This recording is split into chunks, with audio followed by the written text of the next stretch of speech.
nouvelle vidéo. On est actuellement dans la chambre, donc ça s'annonce boulot. Aujourd'hui, on se retrouve pour ma story time. Je vais vous expliquer comment s'est passé mon stage de 2 semaines en hôpital dans le service de neurochirurgie. J'ai fait une fiche comme d'habitude pour qu'on soit cadré en fait. Alors là, look at this. Non mais c'est une story time. Vraiment là, je me suis livrée, on dirait un mémoire. Vraiment, tout sort de mon cœur. Genre vraiment. Là, je vais tout vous dire. Donc, asseyez-vous, allez prendre des chips, tout ce que vous voulez. Parce que là, je vais parler. Je vais vraiment parler. Mon stage infirmier de P2 médecine, je l'ai effectué en avance. C'est un stage qui est obligatoire, qui est à valider pour qu'on puisse réussir notre 2e année de médecine. Sauf que cette année, ils ont proposé de le faire du 18 juillet au 29 juillet. Donc, je l'ai fait en avance alors que ma rentrée en 2e année de médecine, c'était en septembre. Donc, c'était bénéfique. Mais c'était que du bénéfice. Ce stage, il est obligatoire pour valider l'UE hygiène et soins. Il dure 2 semaines et en tout, ça fait 70 heures, soit 35 heures par semaine. Et en vrai, en hôpital, ça y va. Donc après, t'es bien fatigué. Donc franchement, tout était calculé. Je vais vous dire pourquoi. En gros, là, les stages, ils se font en janvier, là. C'est-à-dire que pendant tout mon mois de janvier, je vais être en vacances. Là, mes examens, ils se finissent le 16 décembre. Et ensuite, du coup, il y a les stages infirmiers. Mais comme j'ai déjà fait mon stage, je vais reprendre les cours le 27 janvier. Tout était calculé. Tout était calculé. Donc bref, là, j'aurai des grosses vacances. Je vais être bien contente. Anyway. En tout cas, moi, personnellement, j'ai fait mon stage dans le service de neurochirurgie. J'étais trop contente. Mais quand j'ai vu ça, et j'étais trop contente. Bon, là, je suis du soir, c'est-à-dire de 13h30 à 21h. Donc, j'ai ramené mon repas. J'ai ramené mes crocs. Il faut que je vous montre. C'est ici qu'on récupère nos vêtements. C'est le distributeur automatique de vêtements. Genre, on a une carte. Il faut juste passer la carte. Ensuite, il y a ton nom, prénom. Tu choisis ton haut et ton bas. Et voilà. Et ça va arriver juste ici.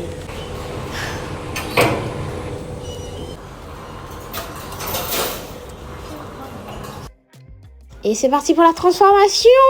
Ok. Esme. Non. Petit zoom sur mes superbes crocs. Non. Pendant la première semaine, j'étais là de 13h30 à 21h. C'est l'équipe du soir. Et je ratais pas les transmissions. C'est hyper important d'être présent aux transmissions. Parce que l'équipe du matin va donner les informations à l'équipe du soir, etc.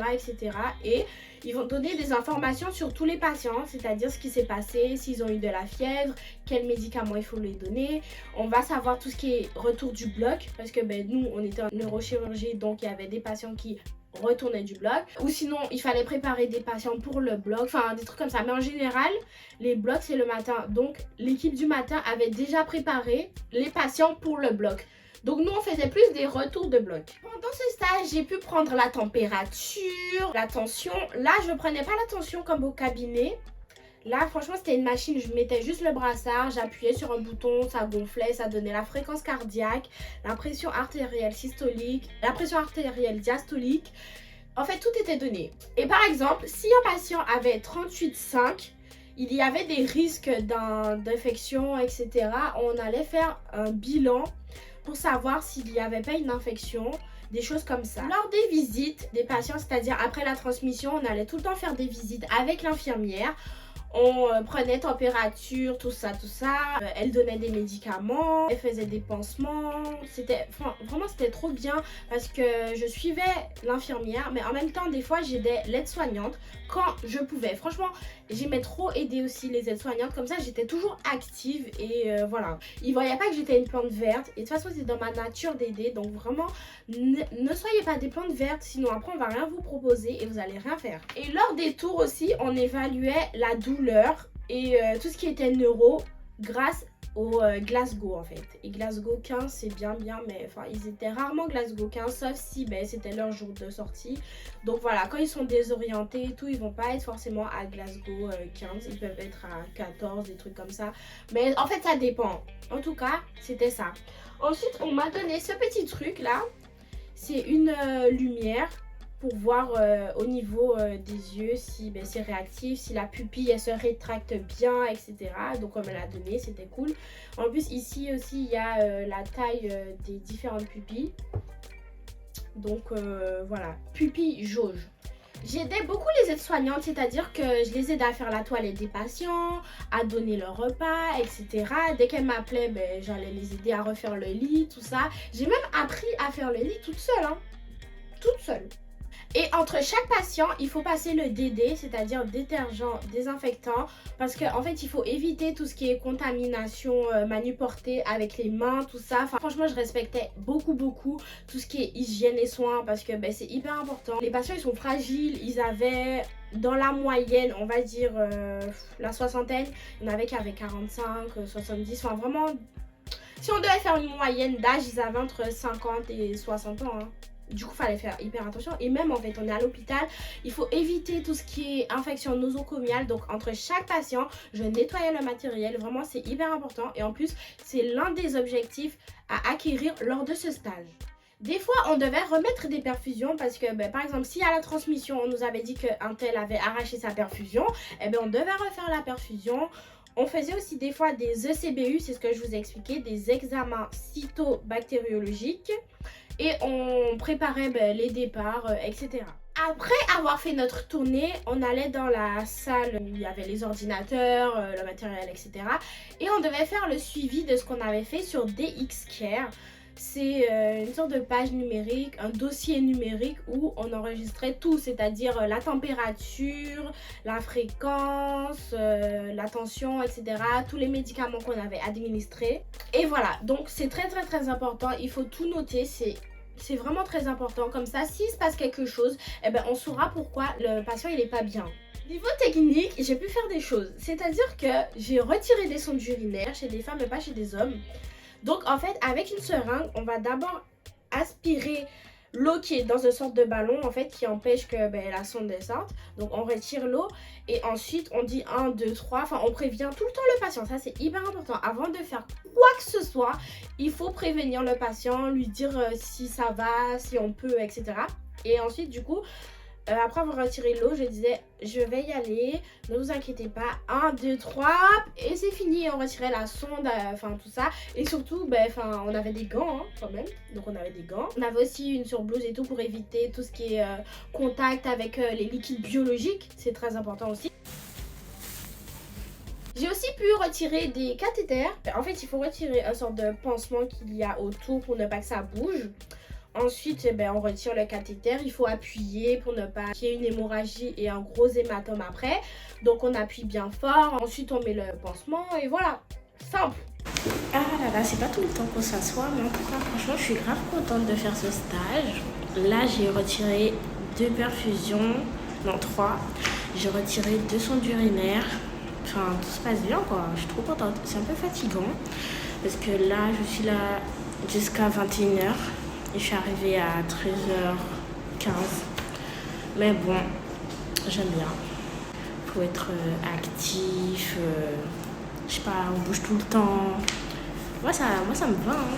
Ça me va. C'est un autre environnement. Par contre, ça fait un peu de peine. Parce qu'il y a des patients, ils sont pas très lucides. Ils sont un peu désorientés et tout. Donc bon, voilà. J'ai pas pu faire de prise de sang parce que à chaque fois qu'on me proposait de faire des prises de sang, en fait c'était pas possible. Quand on mettait le garrot, les veines ne rebondissaient pas assez, donc j'avais pas la possibilité. J'ai pu injecter des anticoagulants parce qu'en fait quand les patients ils sont mobilisés longtemps comme ça, il y a des risques de thrombose veineuse profonde des membres inférieurs et ensuite qu'un embol se détache, pouf, ça remonte dans la circulation, ça bloque un vaisseau au niveau des poumons, hop, embolie pulmonaire, etc. etc. Donc, j'ai pu injecter des anticoagulants, mais aussi on mettait des bas de contention aux gens. Donc, j'ai appris à mettre des bas de contention. Franchement, il faut y aller. Hein.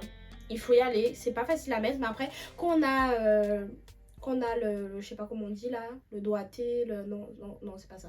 Quand on a la façon de faire, après, franchement, c'est hyper simple à faire, mais il faut quand même de la force. J'ai pu assister à une chirurgie le vendredi même de la première semaine. Là, j'étais déjà au bloc opératoire. En fait, c'est parce que je m'étais démarquée et tout. J'étais la seule en plus en médecine, là, enfin en étudiante de médecine. Parce que comme c'était pendant les grandes vacances, il n'y a pas beaucoup de personnes qui l'avaient fait. Je crois qu'on était une quinzaine à avoir fait ça. Donc, j'étais toute seule dans le service, c'était bien. Du coup, j'avais toute l'attention et tout. On m'expliquait beaucoup de choses. C'était hyper sympathique. Donc bref, j'ai pu voir une chirurgie. Je vais vous l'expliquer après parce que franchement, on va perdre du temps. Je vais vous l'expliquer vers la fin, ok? Petite anecdote. La première fois que j'ai vu quelqu'un faire ses selles dans une bassine là, enfin déféquer dans une bassine, c'était pas fou du tout, hein. Oh, ça m'a un peu, vous voyez, j'étais un peu nauséeuse et tout, ça m'a un peu retourné l'estomac. J'ai aidé les soignantes à mettre le patient sur le côté, elle a mis la bassine, tout ça, et surtout on avait notre surblouse, tout ça. Et ensuite, du coup, la personne, elle a déféqué et on voit... Enfin, j'ai vu, en fait, les selles et ensuite l'odeur et tout. Juste d'y penser, c'était... Ça a pris toute la pièce. J'ai même demandé si on pouvait ouvrir et tout. Elle m'a dit non. J'ai dit ok. Je voulais trop sortir et tout. Mais après, je me suis dit non. Esmeralda, il faut que tu prennes sur toi. Ok? Parce que sinon, ça va pas le faire. Donc, c'est bien de faire des stages comme ça. Parce que, vous voyez, on commence à s'habituer à des odeurs comme ça. Et c'est important parce que dans ce métier, on va sentir des choses. Donc, voilà. Fin de parenthèse. Voilà. J'ai pu donner à manger à une dame. Genre, il y a une dame, elle m'a vraiment marquée. Cette dame, elle m'a marquée. J'ai son prénom, j'ai son nom de famille. Elle m'a marquée. J'ai pu lui donner à manger. Et en fait, la première fois que je l'ai vue, elle était hyper désorientée. Je crois qu'elle avait fait un hématome sous-dural, un truc comme ça. Vraiment, elle était hyper confuse. Elle parlait pas. Du coup, je lui donnais à manger. Et comme un signe de remerciement, elle m'avait caressé tout la main et tout, mais elle me parlait pas du tout. Et au fil des jours, son état il s'est amélioré jusqu'au jour où elle est partie et tout. J'ai même pas pu lui dire au revoir, j'étais trop triste. Mais vraiment tous les midis pratiquement, je lui donnais à manger. J'étais trop contente de la voir. Et cette dame, j'ai vraiment vu son évolution. Au début, elle avait des moufles et tout parce qu'en fait, elle avait une cicatrice et elle touchait dans sa cicatrice. Donc, elle retirait les croûtes et tout. C'était pas beau à voir. Donc, on lui avait mis des moufles. Elle était aussi contentionnée parce qu'elle était hyper agitée. Elle bougeait dans tous les sens. Et au fil des jours, son état, il s'est vraiment améliorée. Elle parlait avec moi et tout. Et des fois, elle parlait pas trop. Et du coup, je lui disais, ah, mais je préfère quand vous parlez avec moi quand même. Et là, elle souriait, elle parlait. Et franchement, cette dame, elle m'a un peu marquée, hein. Mais bon, bref, voilà. On a aussi contentionné une personne qui était Alzheimer parce que il y avait des risques de fugue. Et en plus, je sais aussi, petite anecdote, une fois, il y avait une dame qui attendait, elle avait hyper faim et tout. Et la dame, elle a disparu, genre comme ça, elle a disparu du service. Et en fait, quelques minutes après, elle est revenue parce qu'en fait, elle était allée à l'accueil, elle était allée chercher à manger et ensuite, elle est remontée. Donc, en soi, on l'avait notée en mode petite fugueuse et tout parce qu'elle voulait rien savoir, elle avait faim. Après les repas, je faisais aussi des soins de bouche. Comme je vous ai dit, j'ai beaucoup aidé les aides-soignantes. C'est-à-dire que je brossais les dents des gens. Je prenais vraiment soin des gens parce que... Vraiment, je me suis dit peut-être qu'un jour je serai dans ce cas-là. Mais après, je pense que c'est la mentalité des gens qui sont en santé. Vous voyez, on veut prendre soin des gens, on veut qu'ils soient mieux, quoi, pour arriver à leur bien-être, etc.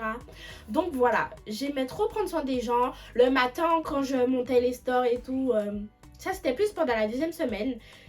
Je montais les stores, j'avais regardé au préalable la température sur mon téléphone et je disais bonjour, aujourd'hui il fait telle température, le temps il est un peu nuageux, etc. Enfin vraiment j'aimais trop vraiment ce contact avec les patients, c'était trop bien. Petit conseil, faites attention aux aiguilles parce que je me suis piquée. Je vous explique. En gros, il fallait préparer des antibiotiques pour un patient. Donc on était dans la salle où il y avait les infirmiers, tout ça avec tout le matériel. Et on m'a proposé de préparer la poche et tout. Donc, heureusement que l'aiguille, elle était stérile. C'est moi-même qui l'avais sortie du paquet. Et en fait, il y a une sorte de protection. Et il fallait tirer sur la protection. Et l'aiguille, elle était quand même balèze. Donc, en fait, quand j'ai tiré sur la protection de l'aiguille, en fait, ça a fait comme une sorte de revers. Et du coup, ça a fait paf, paf. Et je me suis piquée là, au niveau du doigt. Voilà, donc faites attention aux aiguilles. Mais heureusement que c'était une aiguille stérile, quoi. Parce que les accidents, ça va hyper vite, hein. Donc faites vraiment attention à ça, ok?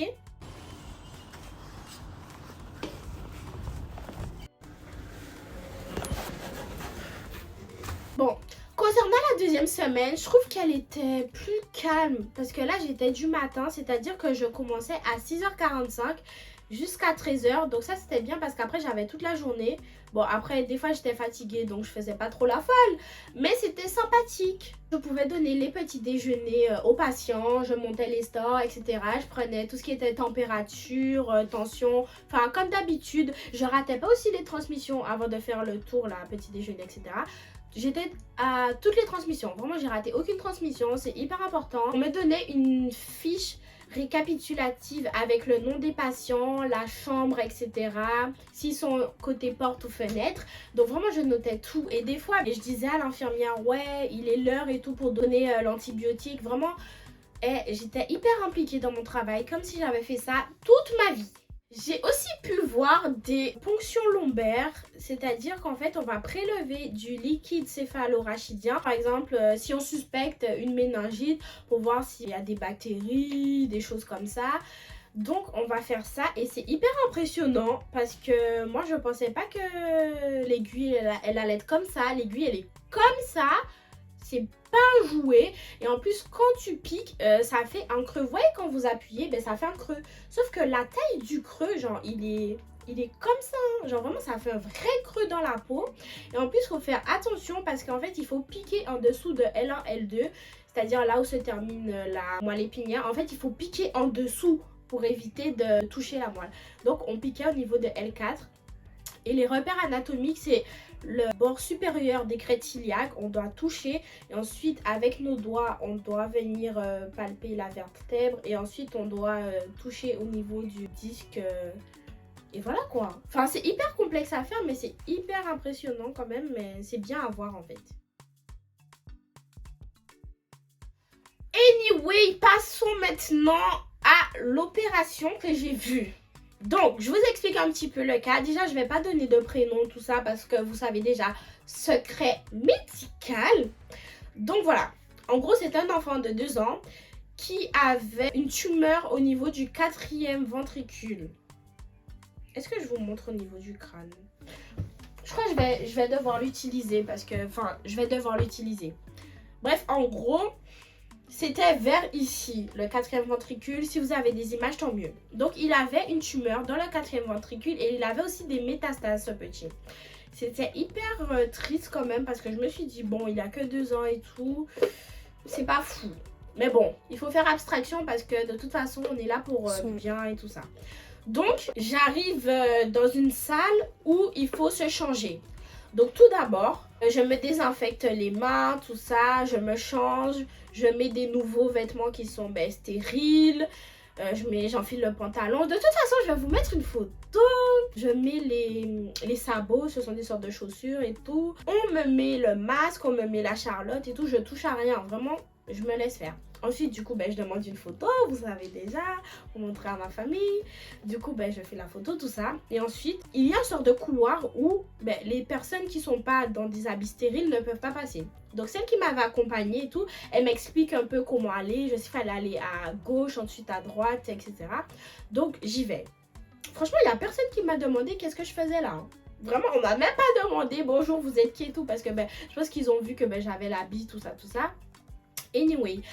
Du coup, je demande, oui, où se trouve la salle du chirurgien, non. Et là, je rentre dans le sas et ensuite, ils ouvrent les portes. Et là, je vois l'enfant, il est allongé. Ils avaient déjà mis un petit drap sur lui, tout ça, ils le préparaient. Il était déjà endormi parce que les anesthésistes, ils avaient déjà fait le boulot en avance et tout.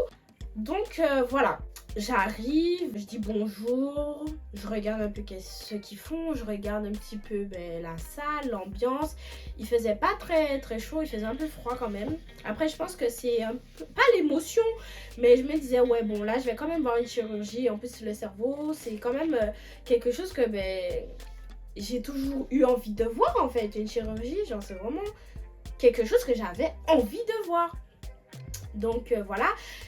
Je vois un sort de tabouret dans le coin de la salle. Donc je me suis dit, lui là, il va m'aider. En plus, je ne savais pas pour combien de temps j'y étais. Parce que je suis arrivée à 13h et ça s'est fini à 18h. L'opération, elle a duré 5 heures, mes petits poussins. 5 heures, c'était énorme. Donc bref. Du coup, ben, je vais et tout vers là où il y a le tabouret. Et je dis, bon, moi, je vais m'asseoir tranquillement et tout. On m'a dit, y a pas de souci, c'est la meilleure chose que tu peux faire et tout. Et après, ben, du coup, on m'a quand même dit, oui, enfin, qui es-tu, quoi? Et j'ai dit que j'étais en deuxième année de médecine et que j'ai été invitée par le chirurgien. Donc, bref. Ensuite, le chirurgien, il arrive et tout. Et là, il me dit, ah ben, heureusement que t'es venue. C'est-à-dire qu'il m'avait oublié. Il m'avait oublié. Donc je me suis dit, ben, heureusement que je suis venue et tout. Mais en fait, c'est parce que quelqu'un était venu me chercher dans le service parce qu'il savait que je devais le faire. Donc du coup, on m'a dit, oui, c'est l'heure de l'opération, il faut que tu viennes. Du coup, après, je suis montée, etc. Donc bref. On est dans la salle et tout. Et du coup, ben, ça commence. Et ils étaient 3 chirurgiens parce que ben, c'était une opération ben, assez lourde quand même. Et en plus, dans le 4e ventricule, il y a tout ce qui est noyau des différents nerfs, il y a le bulbe, enfin, c'est pas n'importe quoi. Donc, l'opération commence, ils nettoient, etc. Et là, en fait, ils mettent une sorte de rectangle. En fait, c'est le champ, en fait. Et ce qu'on voyait, c'était juste un petit rectangle de peau. Parce qu'après, tout était couvert. On voyait rien du tout. Donc, pour moi, c'était pas choquant. Et là, ça commence. Il commence à inciser. Et comme je suis petite en taille, je fais 1m60. Je voyais pas grand-chose. Et en plus, ben, il faut une distance de sécurité. Au moins 2 mètres entre toi et le chirurgien et tout le matériel. Donc, personne ne pouvait circuler dans cette zone. Donc, ben, je vois des trucs et tout. Je commence à entendre des bruits de scie, tout ça. Et là... genre, il soulève un truc et il le pose dans une sorte de petit récipient. Et en fait, juste à côté, il y avait un étudiant qui était avec moi. C'était un étudiant qui était, je crois, en 4e année, je sais plus. Et là, on se regarde et là, je lui dis...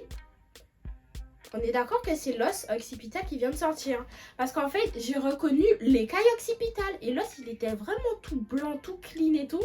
Et là, en fait, on s'est rendu compte que c'était un morceau du crâne qu'il avait sorti. Du coup, ben, on s'est dit, ah ouais, là, c'est pas du n'importe quoi. C'est pas du n'importe quoi. Et ensuite, après avoir ouvert et tout, là, ils ont placé une sorte de caméra où il y avait ben, les lumières et tout au-dessus. Et ensuite, ils l'ont projeté à un écran. Donc, à partir de là, j'ai pu suivre l'opération intégralement sur l'écran. Parce que de toute façon, j'étais trop petite en taille et je pouvais rien voir. À part, vous voyez...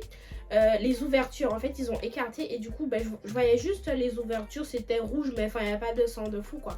De toute façon, tout était sur l'écran. Du coup, là, ben, il creuse, je vois le cerveau, je suis hyper attentive. Genre, j'essayais un peu de comprendre, mais pour moi, ben, c'était le flou, quoi. C'était un labyrinthe, je comprenais rien du tout. Et après, ben, à la fin de l'opération, ben, tout s'est bien passé. Franchement, tout s'est bien passé. On a même pu observer le toit du 4e ventricule. Parce qu'en fait...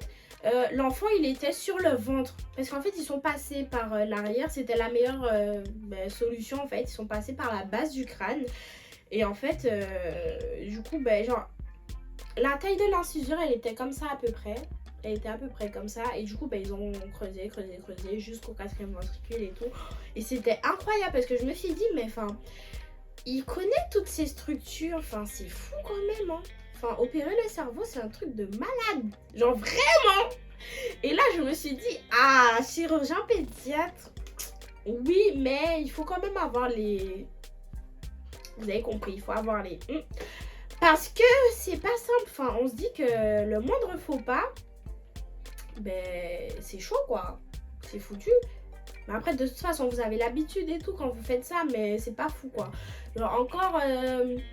d'autres chirurgies, ok, mais au niveau du cerveau, moi je pense pas que j'aurais les capacités parce que jamais si je tremble, des trucs comme ça, enfin là c'était un peu complexe. Après, dans la salle, il n'y avait pas une ambiance hyper froide et tout, non, ils étaient hyper décontractés, ils discutaient entre eux, enfin...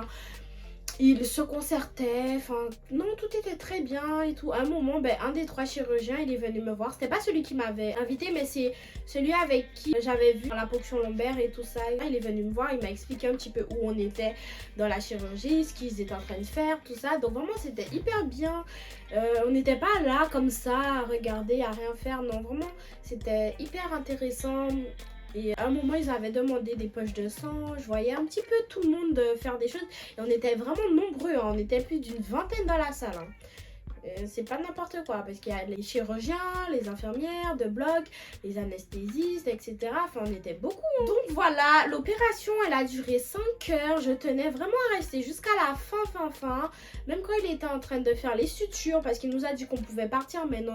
Moi, je voulais vraiment rester jusqu'à la fin pour voir en plus comment il faisait les sutures, comment il remettait l'os, etc. D'ailleurs, j'ai tout noté. J'ai vraiment tout noté, tout ce que j'ai fait, tous les nouveaux mots sur mon petit carnet que je vous avais présenté là. Les transmissions, ce que j'avais pu effectuer, c'est-à-dire tout ce qui est des sondages, etc. Vraiment, j'ai tout noté et là, je l'ai relu, ça m'a fait plaisir. Ça m'a fait plaisir. Mais je vais pas vous mentir, à la fin du stage, j'étais vraiment fatiguée. Vraiment, le dernier jour, je vais pas vous mentir, j'étais bien contente que ça se finisse. Parce que 35 heures à l'hôpital, c'est pas facile du tout. Hein. Parce que tu t'assois à peine en fait. Enfin, moi personnellement, j'étais très active, donc je me suis à peine assise et vraiment à la fin, j'avais envie de partir en vacances. Et du coup, mon stage il s'est fini le 28 juillet et le 31 juillet, j'étais déjà dans l'avion pour partir en Guadeloupe, West Indies, Caribbean Island. Voilà, c'est tout pour moi. J'espère que vous avez aimé la vidéo. Si c'est le cas, n'oubliez pas de liker, de vous abonner et d'activer la cloche de notification. À la prochaine. Bisous mes petits poussins.